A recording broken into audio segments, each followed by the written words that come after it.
رسول اکرم صلی اللہ تعالی علیہ وسلم سے سوال کیا گیا، اے اللہ کے رسول، اللہ تبارک تعالی کی اس دھرتی پر کائنات میں اللہ جل جلالہ، اللہ وحدہ لا شریک کی بندگی اور عبادت کے لیے سب سے پہلے کون سا گھر بنایا گیا؟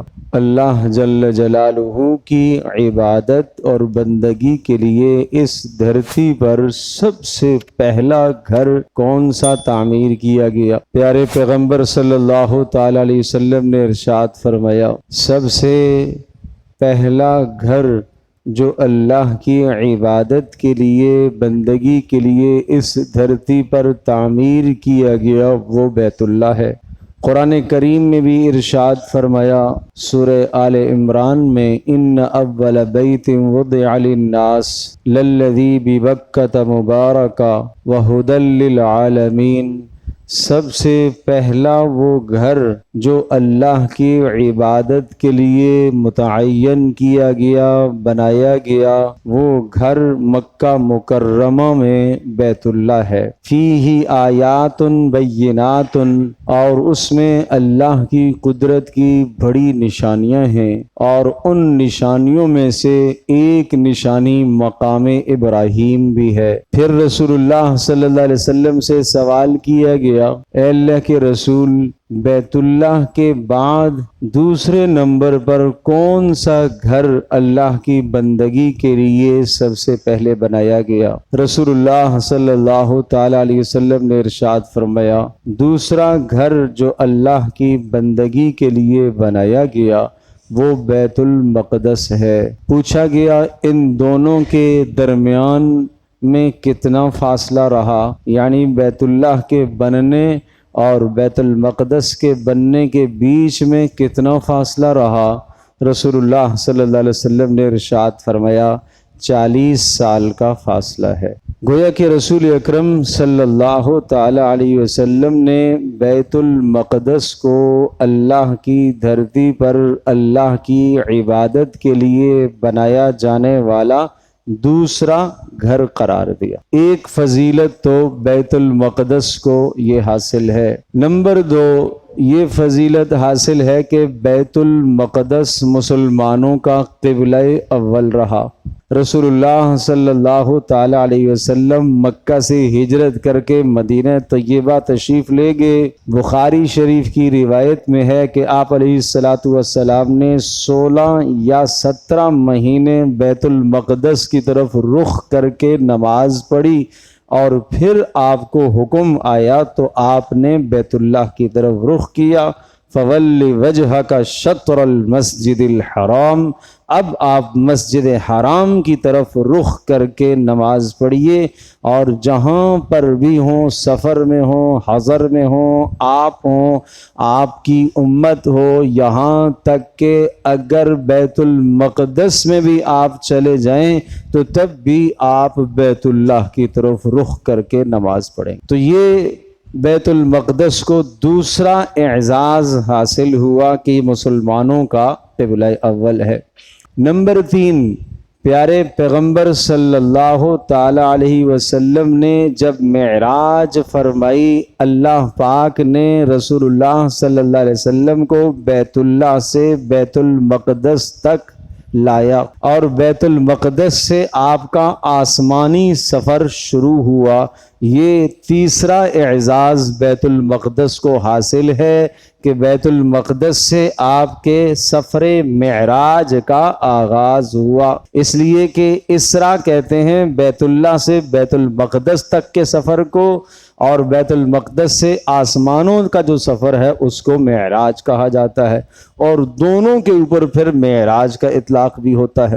یہ تیسرا اعزاز حاصل ہے۔ چوتھا اعزاز یہ ہے کہ رسول اکرم صلی اللہ تعالی علیہ وسلم ختم المرسلین، خاتم الانبیاء کے ساتھ ساتھ آپ امام الانبیاء بھی ہیں، اور آپ کو امام الانبیاء ہونے کا جو شرف حاصل ہوا، آپ کو جو لقب حاصل ہوا، وہ اسی ارض مقدسہ میں ہی حاصل ہوا کہ آپ نے تمام کے تمام انبیاء علیہم السلام کو نماز پڑھائی اور آپ نے امامت کی، اور آپ صلی اللہ تعالی علیہ وسلم امام الانبیاء کہلائے۔ پانچواں شرف یہ ہے کہ رسول اکرم صلی اللہ تعالی علیہ وسلم کے لیے جو سواری حضرت جبریل علیہ السلام جنت سے لے کر آئے تھے، جس کا نام براق ہے، اس سواری کو اسی بیت المقدس کے اندر ایک جگہ پر باندھا گیا۔ یہ اعزاز اسے حاصل ہوا۔ اور مورخین نے ایک عجیب بات لکھی ہے کہ اس رات، جس رات پیارے پیغمبر صلی اللہ تعالی علیہ وسلم کی معراج ہوئی، اس رات میں بیت المقدس کا ایک دروازہ رات کو بند نہیں ہوا، اور بند کرنے کے لیے ایڑی چوٹی کا زور لگایا گیا۔ جب خادموں سے بند نہ ہو سکا تو اس کے بعد جو ہے وہاں کے معماروں اور مستریوں کو لایا گیا، شاید کسی جگہ پر کوئی تعمیراتی اعتبار سے خرابی ہو گئی ہو۔ انہوں نے آ کر دیکھا تو نہیں، کوئی خرابی ایسی نہیں ہے۔ پتہ چلا اس رات میں محمد رسول اللہ صلی اللہ تعالی علیہ وسلم نے وہاں جانا تھا، اللہ کی قدرت تھی، اللہ نے دروازے کو بند نہیں ہونے دیا۔ یہ اعزاز بیت المقدس کو حاصل ہے۔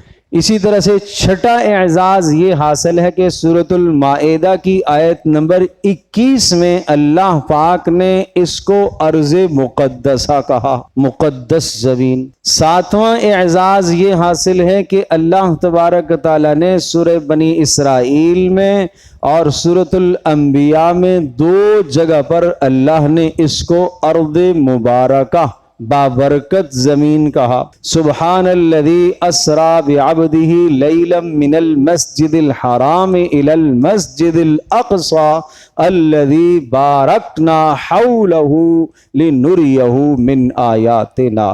بابرکت ہے، بلند ترین وہ ذات ہے جس نے اپنے بندے محمد رسول اللہ صلی اللہ علیہ وسلم کو بیت اللہ سے بیت المقدس مسجد اقصی تک سیر کرائی، جس کے ارد گرد ہم نے برکت رکھی ہے۔ یہ کہاں ہے؟ یہ سورہ بنی اسرائیل میں۔ اسی طرح سے سورۃ الانبیاء میں ارشاد فرمایا ابراہیم علیہ السلام سے متعلق، وَنَجَّيْنَاهُ وَلُوطًا إِلَى الْأَرْضِ الَّتِي بَارَكْنَا فِيهَا، کہ ہم نے لوط علیہ السلام کو اور ابراہیم علیہ السلام کو ارض مبارکہ کی طرف نجات دی، اور ان کو ہم نے اپنے قوم کی بت پرستی اور شرک اور برے ماحول سے نکالا، اور اسی ارض مبارکہ بیت المقدس کی طرف ہم نے ان کو منتقل ہونے کا حکم دیا۔ وَلِسُلَيْمَانَ الرِّيحَ عَاصِفَةً تَجْرِي بِأَمْرِهِ إِلَى الْأَرْضِ الَّتِي بَارَكْنَا فِيهَا وَكُنَّا بِكُلِّ شَيْءٍ عَالِمِينَ۔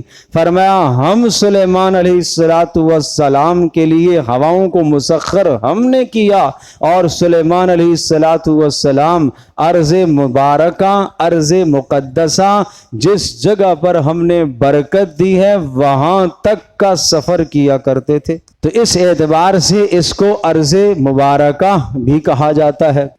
اور آٹھواں اعزاز اس کو یہ حاصل ہے کہ یہ انبیاء علیہم السلام کی سرزمین رہی ہے۔ بے شمار انبیاء علیہم السلام کو اللہ پاک نے اس جگہ پر بھیجا ہے، یہاں پر اللہ نے انبیاء کو مبعوث فرمایا ہے۔ یہ اعزاز اسے حاصل ہے۔ اور آٹھواں اعزاز اسے یہ حاصل ہے کہ اللہ تبارک تعالیٰ نے اس جگہ کی قرآن مقدس میں قسم کھائی ہے، والتین والزیتون وطور سینین وہذا البلد الامین، کہا کہ تین کی قسم، زیتون کی قسم، انجیر کی قسم، اور اسی طرح سے زیتون کی قسم، اور طور سینا کی قسم، اور اس امن والے شہر کی قسم۔ امن والے شہر سے مراد مکہ مکرمہ، طور سینا سے مراد ارض مصر، اور جہاں تین اور زیتون یعنی انجیر اور زیتون کے پھل ہوتے ہیں، اس سے مراد ارض فلسطین ہے۔ یہ قسمیں کھا کر کیا کہا اللہ نے؟ لقد خلقنا الانسان فی احسن تقویم، ہم نے انسان کو سب سے اعلیٰ اور اشرف بنایا۔ ثم رددناہ اسفل سافلین، پھر ہم نے اس کو ذلت اور پستی کے گھڑے میں بھی ڈالا۔ سنیے گا، بڑی اہم بات۔ امن والے شہر مکہ کی قسم، طور سینا جہاں موسیٰ علیہ السلام کو نبوت ملی اس جگہ کی قسم، اور تین اور زیتون کے پھل جہاں ہوتے ہیں، انجیر اور زیتون کے، اس جگہ کی یعنی ارض مقدسہ فلسطین کی قسم، فلسطین کی قسم، طور سینا کی قسم، اور بلد امین مکہ مکرمہ کی قسم کہ ہم نے انسان کو سب سے اعلیٰ بنایا۔ لیکن کب یہ سب سے اعلیٰ ہے؟ جب یہ اللہ کے حکموں کی پاسداری کرے گا۔ ان تین جگہوں کی قسم اس لیے کھائی کہ یہ تینوں کے تینوں علاقے محبت وہی ہیں، وہی کے اترنے کی جگہ ہیں تینوں، اور انسان کا سدھار وہی سے ہوتا ہے، انسان کی تربیت وہی سے ہوتی ہے، عقل سے نہیں ہوتی، اس کی تربیت وہی سے ہوتی ہے، اللہ کی جانب سے اترنے والے احکامات کے ذریعے سے اس انسان کی تربیت ہوتی ہے۔ اور یہ تین وہ جگہ ہیں کہ جہاں یہ محبت وحی، اللہ کی وحی یہاں کثرت سے اترتی رہی۔ اس لیے آگے فرمایا ثم رددناہ اسفل سافلین، اگر اس نے اللہ کی وحی کو چھوڑ کر زندگی گزاری تو ہم اس کو ذلیل اور رسوا کر دیں گے، اور انسانیت سے گرا کر اولئک کالانعام بل ہم اضل، حیوانوں سے بھی بدتر اس کو کر دے۔ تو یہ اعزاز اس کو نواں یہ حاصل ہے کہ اللہ پاک نے اس جگہ کی قسم قرآن مقدس میں کھائی۔ 10واں اعزاز اس کو یہ حاصل ہے، یہ حضرت عمر بن خطاب خلیفہ دوم امیر المؤمنین رضی اللہ تعالی عنہ کی امانت ہے امت کے پاس، یہ امت کے پاس امانت ہے، یہ امت کے پاس امانت ہے۔ 11واں اعزاز اس کو یہ حاصل ہے کہ یہ امت کے عظیم الشان فاتح اور جرنیل صلاح الدین ایوبی کی جرت اور بہادری کا منہ بولتا ثبوت ہے۔ تو کوئی ارض مقدسہ فلسطین سے مسلمانوں کا تعلق آج کا نہیں ہے، سوائے ایک صدی کے ہمیشہ سے اس کے اوپر مسلمانوں کا، دین محمدی کا، حضرت محمد صلی اللہ تعالی علیہ وسلم کے دین کا جھنڈا ہمیشہ سے لہراتا رہا، ہمیشہ سے لہراتا رہا، اور یہ امت مسلمہ کی عظیم الشان امانت ہے۔ عمر بن خطاب رضی اللہ تعالی عنہ کے ہاتھوں میں فتح کیا ہوا علاقہ ہے، یہ مسلمانوں کا قبلہ اول ہے، یہ سب کے سب اعزازات اس کو حاصل ہیں۔ میں اس کی بڑی اور لمبی تاریخ میں نہیں جاتا، اگر حضرت محمد مصطفیٰ صلی اللہ تعالی علیہ وسلم کے پہلے کے زمانے کی تاریخ بیان کرے وہ ایک مستقل تاریخ۔ حضرت ابراہیم علیہ السلام کے دو بیٹے، حضرت اسحاق علیہ السلام اور دوسرے بیٹے حضرت اسماعیل علیہ السلام۔ اسماعیل علیہ السلام کو مکہ مکرمہ میں بیت اللہ کا امام مقرر کیا، اور اسحاق علیہ السلام کو فلسطین میں بیت المقدس کا امام مقرر کیا۔ پھر اسحاق علیہ السلام کے بیٹے ہیں حضرت یعقوب علیہ السلام، ابراہیم علیہ السلام کے پوتے، پھر وہ اس کے امام اور مقتدا رہے۔ پھر چلتے چلتے چلتے حضرت زکریہ علیہ السلام، یحییٰ علیہ السلام، پھر عیسیٰ علیہ السلام، یہ جلیل القدر انبیاء کا مسکن رہا ہے، اور وہاں کئی تعداد میں انبیاء علیہ السلام کے مدفن ہیں، اور انبیاء علیہ السلام مدفون ہیں، ان کے مزارات ہیں وہاں پر۔ اور پھر حضرت یعقوب علیہ السلام کا نام، دوسرا نام اور لقب تھا اسرائیل۔ اسرائیل نام ہے یعقوب علیہ السلام، اسرائیل اس کا معنی ہے اللہ کا بندہ، اللہ کا بندہ۔ اور پھر حضرت یعقوب علیہ السلام کی اولاد اور نسل جو آگے چلی ان کو بنی اسرائیل کہا جانے لگا، ان کو بنو اسرائیل یا بنی اسرائیل کہا جانے لگا۔ پھر حضرت موسیٰ علیہ السلام جب مبعوث ہوئے تو موسیٰ علیہ السلام کی امت اور قوم کو پھر یہود کہا جانے لگا، بنو اسرائیل بھی یہود۔ بہرحال قرآن مقدس یہ کہتا ہے کہ رسول اکرم صلی اللہ تعالی علیہ وسلم کی آمد کے بعد نہ یہودیت دنیا میں رہے گی نہ نصرانیت دنیا میں رہے گی، اب محمد رسول اللہ صلی اللہ علیہ وسلم کا دین ہی غالب رہے گا، اس لیے کہ ان الدین عند اللہ الاسلام، اب اللہ نے اسلام کو منتخب کر دیا ہے، ورضیت لکم الاسلام دینا، اب قیامت تک دین اسلام ہی چلے گا، والذی ارسل رسولہ بالہدی ودین الحق لیظہرہ علی الدین کلہ۔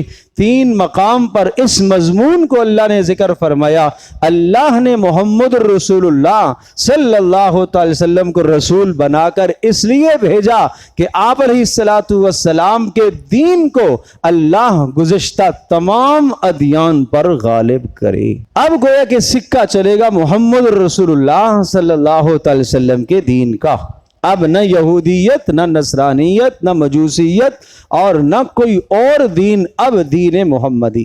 وَمَنْ يَبْتَغِ غَيْرَ الْإِسْلَامِ دِينًا فَلَنْ يُقْبَلَ مِنْهُ، اب جو اسلام کے علاوہ کوئی اور دین منتخب کرے گا، اگر کوئی یہودیت چاہے گا اس کا پرچار کرے گا، نصرانیت کا پرچار کرے گا، فَلَنْ يُقْبَلَ مِنْهُ، ہرگز یہ محنت اس کی قبول نہیں کی جائے گی۔ وہ کہے میں تو اللہ کا نام لے رہا ہوں، میں تو اپنے نبی موسیٰ علیہ السلام کا پیروکار ہوں، قرآن کہہ رہا ہے وَهُوَ فِي الْآخِرَةِ مِنَ الْخَاسِرِينَ، وہ آخرت میں خسارے میں ہوگا۔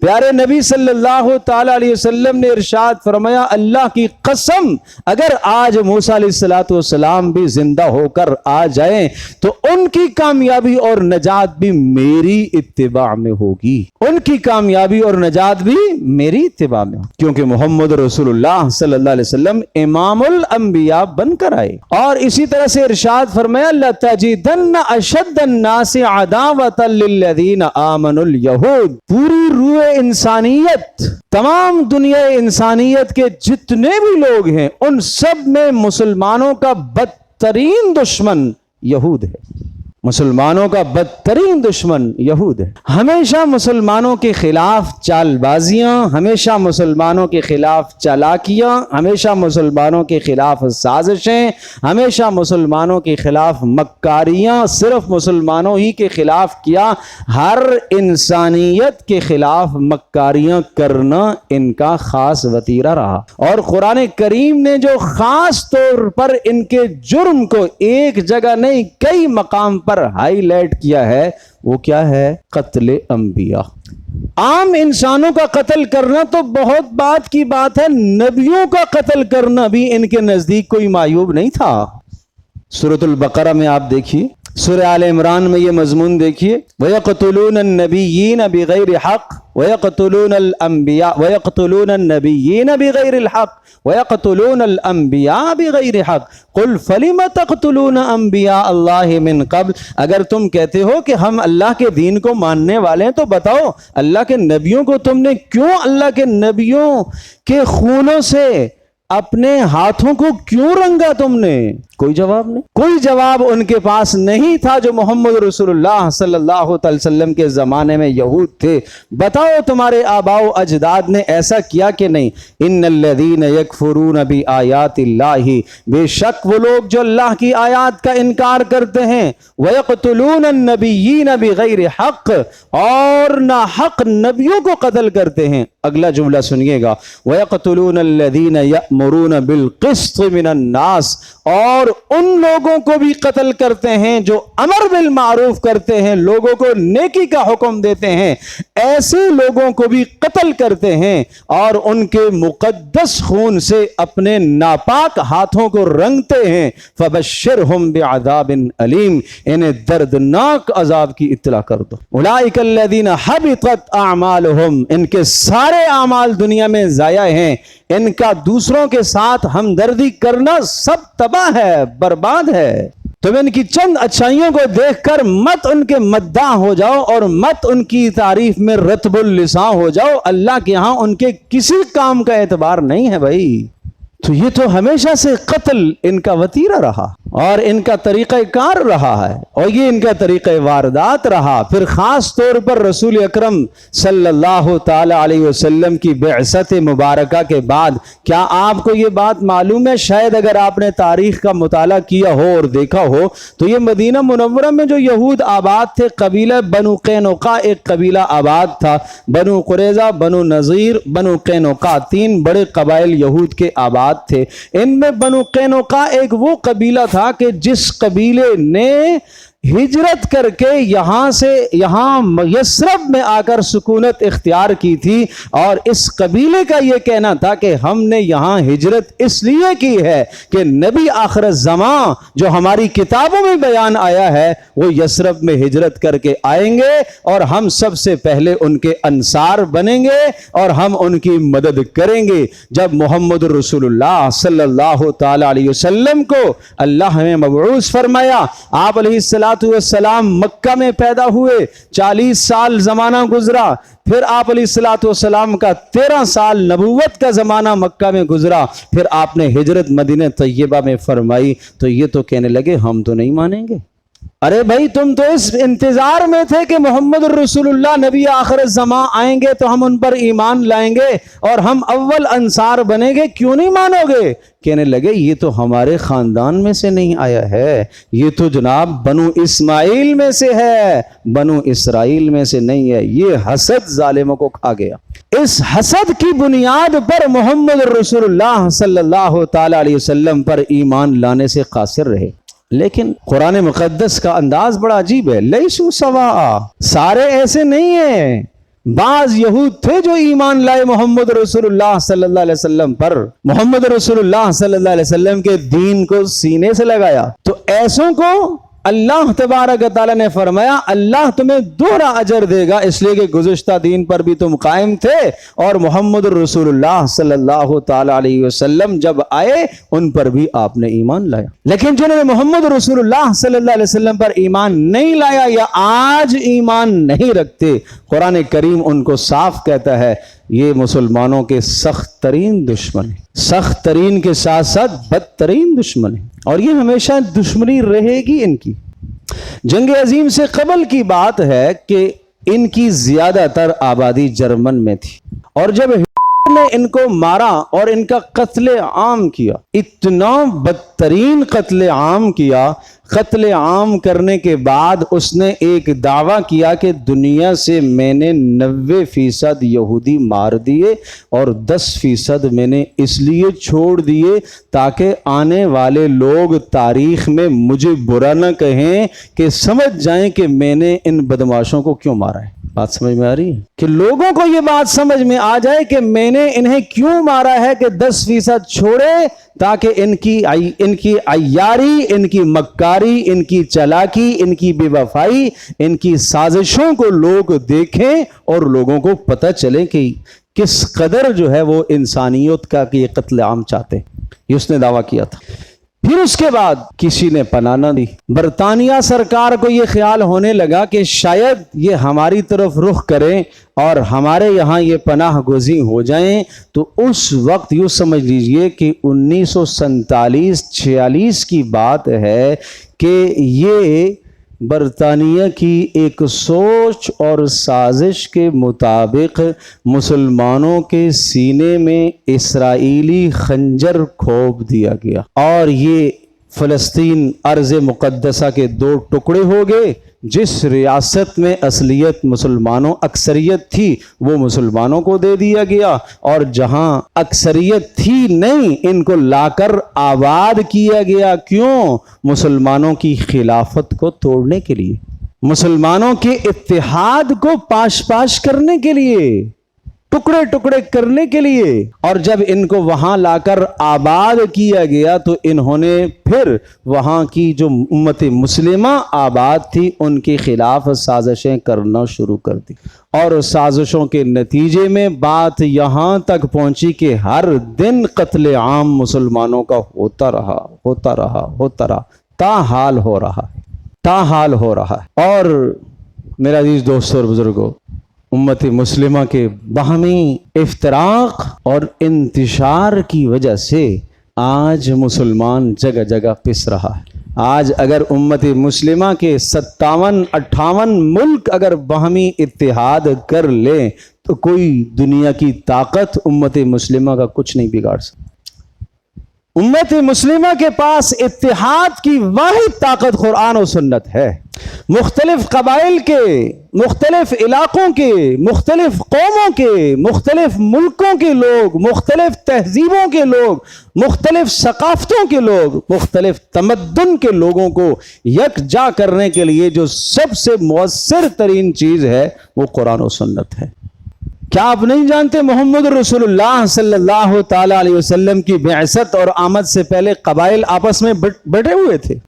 جزیرہ عرب میں قبائل بھی آپس میں بکھرے ہوئے تھے اور بٹے ہوئے تھے، اور محمد رسول اللہ صلی اللہ تعالی علیہ وسلم نے دینی قیادت کے ساتھ ساتھ سیاسی قیادت کرتے ہوئے تمام کے تمام جزیرہ عرب کو آپ نے ایک پلیٹ فارم پر جمع کیا۔ لیکن محمد رسول اللہ صلی اللہ تعالی علیہ وسلم کی بعثت کا مقصد صرف جزیرہ عرب کو ایک پلیٹ فارم پر جمع کرنا نہیں تھا۔ اگر یہ مقصد تھا تو یہ مقصد رسول اللہ صلی اللہ علیہ وسلم کو پہلے سے بھی حاصل تھا۔ کیا یہ بات آپ نے سن رکھی ہے نا کہ رسول اللہ صلی اللہ تعالی علیہ وسلم کو قریش مکہ نے یہ پیشکش کی تھی کہ اگر آپ چاہتے ہیں تو ہم آپ کو تمام عرب کا سردار مان لیں گے، قیادت آپ کے ہاتھ میں دے دیں گے، آپ اس پیغام کو چھوڑ دیں۔ محمد رسول اللہ صلی اللہ تعالی وسلم کا مشن اور مقصد صرف جزیرہ عرب نہ تھا بلکہ قیامت تک آنے والی پوری انسانیت۔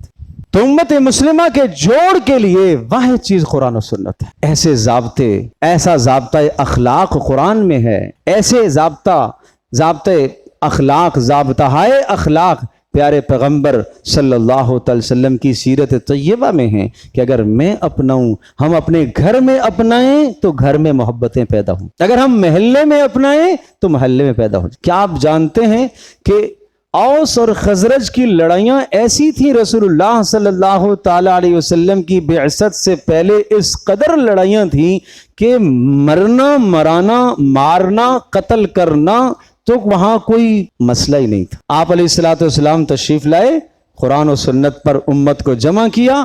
قرآن کہتا ہے وَكُنْتُمْ عَلَى شَفَا حُفْرَةٍ مِّنَ النَّارِ فَأَنْقَذَكُم مِّنْهَا، اللہ پاک نے تمہارے درمیان میں محبتیں ڈالی، فَأَصْبَحْتُم بِنِعْمَتِهِ إِخْوَانًا، اللہ کے فضل سے تم سب کے سب بھائی بھائی بن گئے، ورنہ حال یہ تھا کہ تم مرتے اور سیدھے جہنم میں جاتے۔ تو میرے عزیز دوستو اور بزرگوں، اس وقت کی جو صورتحال ہے ارض مقدسہ فلسطین میں، جو مسلمانوں کا قتل عام یا مسلمانوں کے ساتھ جو زیادتیاں اور ظلم ہو رہے ہیں، میری اور آپ کی کیا ذمہ داری بن؟ گو کہ عمر بن خطاب رضی اللہ تعالی عنہ اور امت مسلمہ کے جرنیل عظیم سلطان صلاح الدین ایوبی رحمۃ اللہ علیہ نے جس طرح سے جہاد و قتال کیا، آج اس وقت ہم مجبور بھی کر دیے گئے اور ہم محروم بھی کر دیے گئے۔ لیکن دعائیں کرنے سے کس نے روکا ہے ہمیں؟ دلی ہمدردی رکھنے سے کس نے روکا ہے مجھے اور آپ کو؟ یہود کی مصنوعات سے بائیکاٹ کرنے سے ہمیں کس نے روکا ہے؟ کیوں ہمیں ان کی چیزیں اچھی لگتی ہیں؟ کیوں ہمیں ان کی مصنوعات بہتر لگتی ہیں؟ کیوں ہم امت مسلمہ کی مصنوعات کو کیوں نہیں اختیار کرتے؟ کیا چیز ہے وہاں پر؟ صرف اپنا اسٹیٹس بڑا کرنے کے لیے، اپنے آپ کو بڑھانے کے لیے، اپنے آپ کو معاشرے کے اندر ایک امتیازی شان اپنے آپ کو دینے کے لیے اور ایسا کرنے کے لیے؟ کیوں غیروں کو فائدہ پہنچاتے ہو؟ کیوں یہود کو مالی فائدہ پہنچاتے ہو؟ کیوں نصرانیوں کو مالی فائدہ پہنچاتے ہو؟ میں بحث اس وقت حلال حرام پر نہیں کر رہا کہ کون سی مصنوعات حلال ہیں اور کون سی مصنوعات حرام ہیں، میں بات یہ کر رہا ہوں کہ اپنے دشمن کو مالی فائدہ کیوں پہنچاتے؟ اپنے دشمن کو مالی فائدہ پہنچا کر محمد رسول اللہ صلی اللہ تعالی علیہ وسلم کے دل کو کیوں دکھاتے ہو؟ اپنے اور امت مسلمہ کے دشمن یہود کی وضاقت اور ان کی طرز زندگی اپنا کر اپنے آپ کو کس طرح سے رسول اللہ صلی اللہ علیہ وسلم کے پاس لے کر جاؤ گے؟ کس منہ سے محمد رسول اللہ صلی اللہ علیہ وسلم سے سفارش کی درخواست کرو گے؟ کس منہ سے پیارے نبی صلی اللہ تعالی علیہ وسلم سے کہہ سکو گے کہ اے پیارے نبی میں بھی آپ کا امتی؟ حمایت تو دوسروں کی ہم کرتے ہیں، حمایت تو یہود کی ہے، حمایت تو نصارہ کی ہم کرتے ہیں، حمایت تو غیر مسلم اقوام کی کرتے ہیں، مدح سرائی کرتے ہوئے ہم تھکتے نہیں ہیں، زبان ہر وقت رطب اللسان ہم رہتے ہیں ان کی مدح سرائی میں۔ کاش اتنی مدح محمد رسول اللہ کی کرتے، کاش اتنی تعریف پیارے نبی صلی اللہ تعالی وسلم کی کرتے، کاش پیارے نبی صلی اللہ تعالی وسلم کی اتنی زندگی آپ پڑھتے، کاش وضاقتہ تہذیب و ثقافت اور تمدن محمد رسول اللہ صلی اللہ علیہ وسلم کی اپناتے، جس سے متعلق اللہ کہہ رہا ہے لَقَدْ كَانَ لَكُمْ فِي رَسُولِ اللَّهِ أُسْوَةٌ حَسَنَةٌ، تمہارے لیے سب سے خوبصورت زندگی کائنات میں اگر سب سے بہترین اور خوبصورت زندگی کسی کی ہو سکتی ہے تو وہ محمد رسول اللہ کی ہو سکتی، وہ وہی زندگی۔ تو آئیے کم از کم 2 باتوں کا تو ہم التزام، بلکہ 3 باتوں کا ہم تو التزام کریں۔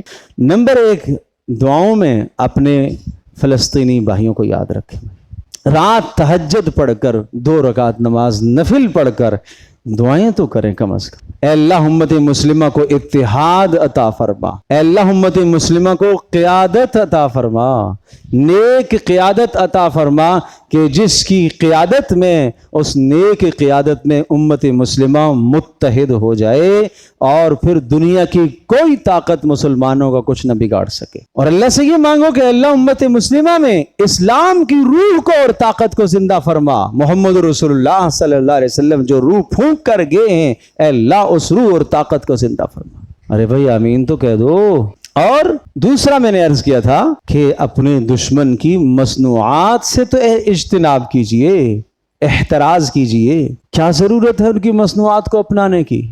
اور تیسری درخواست یہ ہے کہ یہود کی وضاقت سے تو اپنے آپ کو بچائیے، اپنے پیارے نبی صلی اللہ تعالی وسلم کی سنتوں کو سینے سے لگائیے، اپنے پیارے نبی صلی اللہ تعالی وسلم کی تہذیب و ثقافت کو سینے سے لگائیے۔ مت بات کیجئے کہ رسول اللہ صلی اللہ وہ عرب کلچر ہے، یہ ہمارا کلچر ہے۔ ارے کوئی کلچر ہو، محمد رسول اللہ صلی اللہ علیہ وسلم نے جو ادا اپنائی ہے، اللہ کی قسم اس ادا میں ہمارے لیے خیر ہے، اس ادا میں ہمارے لیے خیر ہے۔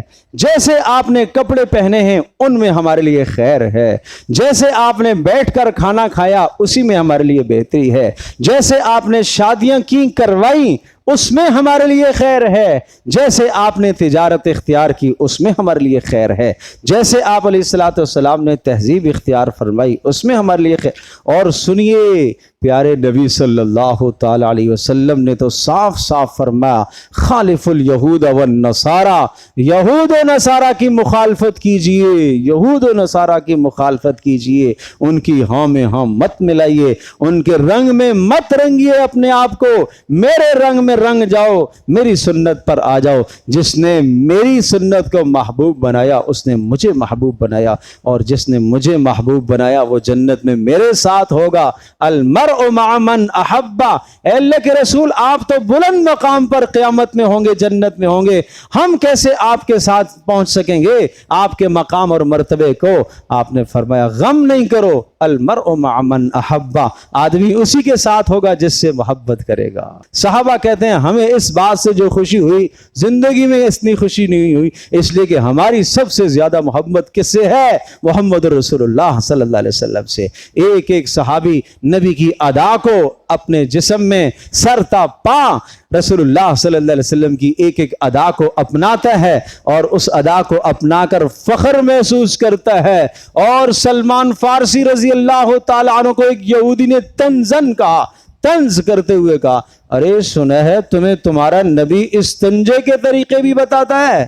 آج ہمارے جیسا کوئی ہوتا نہیں یار ایسی بات نہیں ہے کوئی بھی، ہم تو تعویل کرتے نا، ہم تو کیا کرتے؟ تعویل کرتے۔ نہیں بھائی کوئی ایسی بات نہیں ہے، ایسی باتیں نہیں بتاتے، نہیں ایسی۔